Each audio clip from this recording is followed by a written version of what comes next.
الحمدللہ وکفی وسلام علی عبادہ الذین اصطفی خصوصا علی سیدنا رسول اللہ خاتم الانبیاء اما بعد سب سے پہلے میں آپ تمام حضرات کو دل کے تہہ گہرائیوں سے اللہ رب العزت نے جو توفیق عطا فرمائی قرآن مقدس سنانے کی ان کو بھی اور آپ تمام حضرات کو سننے کی اللہ رب العزت کی طرف یہ انعام ہے کہ اس نے ہمیں موقع دیا، توفیق عطا فرمائی۔ مبارکباد کے مستحق ہیں آپ حضرات سننے کے حوالے سے اور سنانے کے حوالے سے۔ اللہ رب العزت اسی طرح ہی ہمیں ہمیشہ اپنے کلام مقدس کے ساتھ جوڑے رکھیں۔ میرے دوستوں اور بھائیوں، اسرا قاری صاحب آخری رکعتوں کے اندر قرآن مقدس کے حوالے سے چند آیات تلاوت فرمائیں۔ یہی وہ کتاب ہے جو لا ریب کتاب ہے۔ اس کتاب کے اندر کے شک و شبہ کی گنجائش میں اللہ رب العزت نے اس کلام مقدس کی ابتدا ہی اسی عنوان سے کی ہے کہ دنیاوی اعتبار سے کوئی بھی کتاب ہو، ہر کتاب کے اندر شکوک و شبہات ہوتے ہیں۔ ہر کتاب کا لکھاری لکھنے والا مصنف وہ کبھی بھی کتاب کی ابتدا میں یہ نہیں کہتا یہ کتاب لا ریب ہے، اس کتاب کے اندر کسی قسم کی کوئی شک و شبہ کی گنجائش نہیں۔ ہر کتاب کے ابتدا میں لکھنے والا یہی اپنی کمزوری کا اعتراف کرتا ہے، یہ کہتا ہے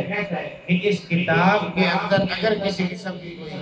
بلکہ یقیناً کوئی خامیاں رہ گئی ہیں تو وہ براہ کرم لکھنے والے کو آگاہ کرے، یا چھاپنے والا جب چھاپتا ہے تو وہ لکھتا ہے کہ اس کے چھاپنے کے اندر کسی قسم کی کمی پیشی رہ گئی ہو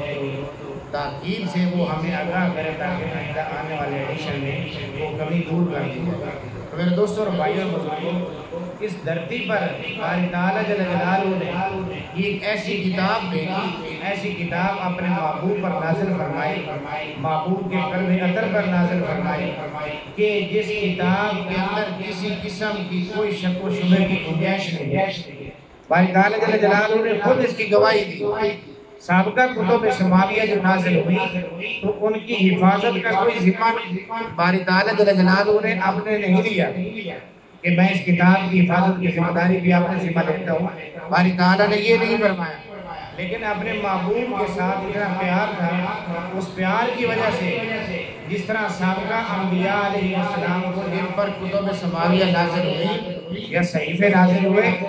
ان کو جہاں جہاں نازل کرنا تھے مقصود تھا، جہاں نازل کرنا وہاں ان انبیاء کو پابند کیا گیا، بلایا گیا، لیکن محبوب کی یہ شان ہے، یہ پیار تھا باری تعالیٰ جل جلالہ کو کہ میرے پیارے محبوب آپ کو پابند کرنا مقصد نہیں، آپ جہاں بھی کہیں تشریف فرما ہوں گے ہم کتاب کو وہیں پہنچا دیں۔ اور یہ کتاب ایسی کتاب ہے جس کے اندر کوئی شک و شبہ کی گنجائش نہیں رکھی۔ باری تعالیٰ جل جلالہ نے قرآن مقدس کے اندر مختلف مواقع میں یہ چیلنج کیا اہل علم کو اور فصاحت و بلاغت کے جو اپنے وقت کے اعتبار سے ایک مقام رکھتے تھے عرب لوگ، ان کو چیلنج کر کے یہ کہا کہ تم اپنی فصاحت میں اپنی مثال آپ ہو، بلاغت میں اپنی مثال آپ ہو، بلکہ تمہارا تو یہاں تک دعویٰ ہے کہ جو عربی کا لفظ ایک مرتبہ آپ بولتے ہو دوبارہ اس لفظ کو بولنے میں اپنی توہین تم تصور کرتے ہو۔ تو آؤ نا ذرا اس علمی میدان کے اندر جو کتاب میں نے اپنے پیارے محبوب پر نازل فرمائی ہے اس کتاب کا مقابلہ تو کر کے دکھاؤ۔ تو باری تعالیٰ جل جلالہ نے مختصراً اجمالی طور پر یہ فرمایا کہ اس کتاب جیسی کتاب لا کر دکھاؤ۔ جب انہوں نے کہا نا کہ ہم اس کتاب کو ایک جادوگروں والی معاذ اللہ، ہم اس کتاب کو کتاب نہیں مانتے، تو باری تعالیٰ جل جلالہ نے جواباً ارشاد فرمایا کہ اس کتاب جیسی کوئی کتاب لا کر تو دکھاؤ۔ پھر جب وہ کام مقابلہ کر سکتے نہ کر سکتے تھے نہ کوئی کر سکتا ہے، پھر اس کے بعد باری تعالیٰ جل جلالہ نے اپنے چیلنج کے اندر نرمی فرمایا کہ چلو کتاب جیسی کتاب نہیں لا سکتے تو اس کتاب کی 10 صورتوں جیسی صورتیں ہی لا کر دکھا دو، پھر بھی ہم تمہیں مان جائیں گے۔ علی ھذا القیاس یہ بھی نہ ہو سکا، نہ ہو سکتا تھا، نہ ہو سکتا ہے، نہ قیامت تک ہو سکے گا۔ باری تعالیٰ جل جلالہ نے پھر اس کے اندر نرمی فرمائی اور فرمایا کہ تم کتاب جیسی کتاب بھی نہیں لا سکتے، 10 صورتوں جیسی 10 صورتیں بھی نہیں لا سکتے، تو فرمایا کہ پھر اس کی ایک سورت جیسی سورت لا کر دے دو، پتہ تو چلے تمہاری فصاحت و بلاغت کا۔ تو فرمایا باری تعالیٰ جل جلالہ نے خود ہی جواب ارشاد فرمایا کہ جب تم یہ بھی نہیں کر سکتے تو پھر سنو، ہماری طرف سے یہ چیلنج ہے۔ باری تعالیٰ جل جلالہ نے ارشاد فرمایا مختصر سے الفاظ کے اندر ان سب کی جسے کہتے ہیں نا کہ توتی بولتی بند کر دی، فرمایا کہ کُلَّ إِنِ اجْتَمَعَتِ الْإِنسُ وَالْجِنُّ عَلَىٰ أَن يَأْتُوا بِمِثْلِ هَٰذَا الْقُرْآنِ لا يأتون بمثله ولو كان بعضهم لبعض ظهيرا۔ ارشاد فرمایا کہ اس قرآن جیسا قرآن لانے میں اگر دنیاوی جس طرح مدد ایک دوسرے سے لی جاتی ہے امور کے اندر، اگر تم جن و انس بھی مل جاؤ تو پھر بھی تم ساری توانائیاں صرف کر دو، یہ قرآن ایسا لاریب قرآن ہے، یہ کتاب ایسی لاریب کتاب ہے کہ اس کتاب جیسی تم دونوں بھی مل جاؤ مخلوق یعنی جن و انس اور ساری توانائی صرف کر دو، اس کتاب کے ایک حرف جیسا تم حرف بھی تیار نہیں کر سکتے۔ یہ اس کی حقانیت ہے، اس کی سچائی ہے۔ تو یہ تو باری تعالیٰ جل جلالہ نے اس کے حوالے سے ارشاد فرمایا۔ واقعات میں بہت سے انگنت واقعات ہیں کتب کی تاریخ کے کتب کے اندر، تو مختصر سے ایک واقعہ 2 حرفوں کے اندر کہ ایک آدمی کا یہ کاروبار تھا کہ وہ کتابیں ہر مذہب پر لکھا کرتا تھا، اور یہ واقعات مختلف روایات سے مروی ہیں کتب تاریخ کے اندر۔ تو خلاصہ سا کہ جب قرآن کی باری آئی تو غریب سے تھا اس کا اس طرح نظام زندگی جو ایسے کاروبار کے ساتھ چلتا تھا کہ کسی مسلک پہ کتاب لکھ دی، کبھی کسی مذہب پہ کتاب لکھ دی وغیرہ وغیرہ۔ تو قرآن کے حوالے سے اس کے پاس پوچھ گئے کہ اس قرآن کا کوئی متبادل ہمیں تیار کر کے دو۔ اس نے کہا مجھے میرے سارے اخراجات برداشت کیے جائیں تو مجھے تنہائی میں ایک کمرہ دے دیا جائے اور یہ سارے لوازمات، قلم ہے، دوات ہے، کاغذ ہے، یہ سب کچھ دے دیا جائے اور میں اس کتاب کے مقابلے میں ایک کتاب تیار کرتا ہوں۔ علم کا سمندر تھا، لیکن یہ تو کتابیں لا رہا ہے، اس کا کون مقابلہ کر سکتا ہے؟ سورت 3 آیتوں والی سورت کوثر ہے، 6 ماہ تک بیت اللہ کی دیوار کے ساتھ لٹکی رہی، اس کے مقابلے میں کوئی 3 آیتیں تیار نہیں کر سکا، تو قرآن کا مقابلہ کس طرح کیا جا سکتا ہے؟ یہ تو خام خیالی ہے، احمقانہ سوچ ہے۔ علی ھذا القیاس وہ 6 ماہ تک تگ و دو کرتا رہا، ایک صفحہ تیار کرتا، صفحہ تیار کرنے کے بعد پھر اس کو پھاڑ دیتا، پھر ایک اور صفحہ تیار کرتا۔ 6 ماہ گزر گئے تو جنہوں نے اخراجات برداشت کیے تھے انہوں نے کہا 6 ماہ ہو گئے تو پتہ تو کریں اس کتاب جیسی کوئی کتاب تیار بھی ہوئی ہے نہیں ہوئی۔ 6 ماہ کے بعد جب اس کو اوپر بالا خانے سے اتارا گیا، پوچھا گیا کہ بتاؤ کتاب تیار ہوئی ہے اس کتاب جیسی جس مقصد کے لیے ہم نے اتنی توانائیاں صرف کی، پھر اخراجات برداشت کیے، تو یہ سب کچھ مہیا کیا؟ اس نے اعتذار کیا، معذوری ظاہر کی کہ میں ایک لفظ لکھتا ہوں سوچ کر، پھر اس تھوڑی دیر کے بعد پھر اس سوچنے پر مجبور ہو جاتا ہوں کہ یہ لفظ بھی اس لفظ کا مقابلہ نہیں کر سکتا۔ اسی طرح میں وہ لفظ پھر پھاڑ کے وہ کاغذ ردی کی ٹوکری میں ڈال دیتا ہوں، پھر نئے سرے سے سوچتا ہوں، پھر نیا لفظ تلاش کر کے اس کے مقابلے میں لاتا ہوں، پھر دونوں الفاظ کا موازنہ کرتا ہوں کہ قرآن کے لفظ کے ساتھ یہ مطابقت رکھتا ہے یا نہیں رکھتا۔ تو میرے دوستوں اور بھائیوں بزرگوں،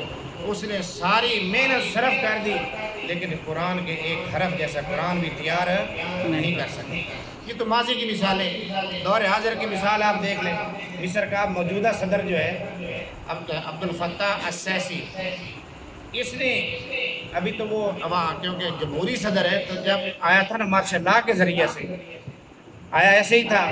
تو اس نے آتے ہی قرآن کے حوالے سے ایک سورت تیار کی تھی، السیسی وما ادراک ما السیسی، یہ کتابوں میں آئی، اخبارات میں بھی آئی، شائع ہوئی، تو اس نے بھی مقابلہ کرنے کی بڑی کوشش کی کہ یہ مصر میں ہمارے ہاں جو قرآن چل رہا ہے یہ بڑا یوں ہے، یہ ہے، وہ ہے، تو میں اس کے مقابلے میں معاذ اللہ ثم معاذ اللہ میں ایک نیا قرآن تیار کرتا ہوں۔ تو اللہ حاضر کے آس میرے دوستوں اور بھائیوں بزرگوں، باری تعالیٰ جل جلالہ نے آج سے 1400 سال پہلے چیلنج کیا ہے کہ اس کتاب جیسی کوئی کتاب لا کر دکھا دو، سورت جیسی سورت لا کر دکھا دو، تو وہ آج تک کوئی نہیں کر سکا، تو یہ بیچارہ کیا کر سکتے؟ یہ تو خام خیالی۔ اللہ رب العزت ہم سب کو اس کلام مقدس کو دل و جان سے سمجھنے، عمل کرنے اور دل کے اندر بٹھانے کی توفیق بھی نصیب فرمائے، اور اس کے ساتھ ساتھ عمل کی بھی توفیق عطا فرمائے کہ جب ہمارا رشتہ اور تعلق اس کے ساتھ مضبوط ہوگا یقیناً ہماری زندگی بھی نورانی بن جائے گی۔ اللہ رب العزت ہم سب کو کہنے سننے سے زیادہ عمل کی توفیق عطا فرمائے۔ تو اعتکاف کے دن بھی آ رہے ہیں، تو آپ سے درخواست ہے کہ اس مسجد کو آباد کرنے سے حضرت فرما رہے تھے، حضرت تو ہماری حوصلہ افزائی فرما رہے ہیں، ان کو جزائے خیر دے، خوش رکھیں، سلامت رکھیں، ان کی محبت ہے، بھلا ہو۔ تو بہرحال یہ کہ اللہ کے گھر کو آباد کرنا ہے، تو اس حوالے سے بالخصوص جو پڑوسی ہیں تو پڑوسیوں کے زیادہ حقوق ہوتے ہیں۔ صحابہ کرام علیہ رضوان فرماتے تھے نا کہ جب پڑوسیوں کے حقوق آپ علیہ السلام بیان فرماتے تھے یا جس طرح قرآن میں بیان کیے گئے، تو صحابہ فرماتے تھے کہ ہمیں یہ خدشہ تھا کہ ایسا نہ ہو کہ پڑوسی وارث بن جائے، اس لیے مسجد کے بہت سارے حقوق ہیں پڑوسیوں پر بھی، تو پڑوسی بھی اس پر غور و خوض سے اللہ رب العزت سے مشورہ کریں، اللہ سے مانگیں کہ ہم نے یہ 10 دن اللہ کی راہ میں قربان کرنے،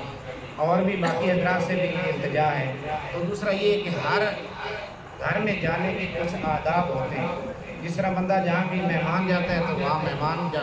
بننے کے بھی آداب ہیں، اس گھر میں جاتا ہے تو گھر میں داخل ہونے کے بھی آداب ہیں۔ اس طرح میرے بھائیوں بزرگوں اور دوستوں، اللہ کے گھر میں جب آنا 10 دنوں کی قربانی دینی ہے تو اس کے بھی آداب کو ملحوظ خاطر رکھا جائے۔ جب ہم آداب کو ملحوظ خاطر رکھیں گے یقیناً باری تعالیٰ ہماری وہ مختصر سی عبادت کو نور سے نور علی نور بنا دیں گے۔ دیکھیں زبیدہ نے صرف سر پہ دوپٹہ کیا تھا، کیسے دوپٹہ کیا؟ اذان ہوئی، گنجان اس باغ کے اندر وہ سیر کر رہی تھی، نوکرانی اس کے اوپر وہ پنکھا جھول رہی تھی، لیکن اس کا جب سر ننگا تھا اور اذان کی آواز اس کے کانوں میں آئی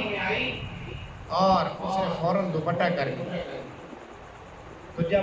فوت ہونے کے بعد کسی بزرگ کو خواب میں جب یہ اتفاق ہوا تو پوچھا زبیدہ بتاؤ کیا معاملہ ہوا تیرے ساتھ، رب کا برتاؤ کیسا ہوا؟ اس نے کہا کہ میری ساری کی ساری نیکیاں ردی کی ٹوکری میں ڈال دی۔ جب مجھے دربار الہی میں پیش کیا گیا میری ساری نیکیاں ردی کی ٹوکری میں ڈال دی گئی، یہ بھی منظور نہیں، یہ بھی منظور نہیں، کیوں؟ کہ ان کے اندر اخلاص نہیں تھا۔ فرمایا تجھے صرف ایک نیکی کی بدولت، میری ایک ادا کی بدولت مغفرت کا فیصلہ ہم کر رہے ہیں کہ تو نے میرے نام کا ادب کیا تھا، میرے نام کا احترام کیا تھا۔ کب کیسے احترام کیا؟ کہ جب تو بالکل دنیاوی لاو لب کے اندر، خوشیوں کے اندر اس طرح رچی بسی ہوئی تھی اور نعمتوں کے اندر اس طرح گھری ہوئی تھی کہ تجھے اگر اس وقت تصور ہو تو کسی کا سوچ بھی نہیں سکتی تھی کہ جب میرا نام بلند ہوا، مؤذن نے اللہ اکبر کہا، تو نے فوراً سر پہ دوپٹہ کیا، میرے نام کا احترام کیا، آج اس کے بدلے میں تیری مغفرت کا فیصلہ کر۔ اس لیے کوئی بھی ادا باری تعالیٰ جل جلالہ کو پسند آ جائے تو وہی ہماری مغفرت کا سبب بن جائے۔ اللہ رب العزت ہم سب کو احترام کے ساتھ ان 10 دنوں کا احترام مزید کرنے کی بھی، اور دوسری جس طرح ہمارے بھائی جو جس طرح اشارہ فرما رہے تھے اور ہے بھی حقیقت، قاری صاحب بھی جمعہ میں اسی پر ہی زور دے رہے تھے، تو یہ فون جو ہے جو جن حضرات نے اعتکاف میں بیٹھنا ہے برائے کرم اس سے اجتناب ہی کریں تو زیادہ بہتر ہے، تاکہ جو تھوڑی بہت نیکی ہو اس کے اندر اخلاص پیدا ہو جائے۔ اللہ رب العزت ہم سب کو سننے کہنے سے زیادہ عمل کی توفیق دے۔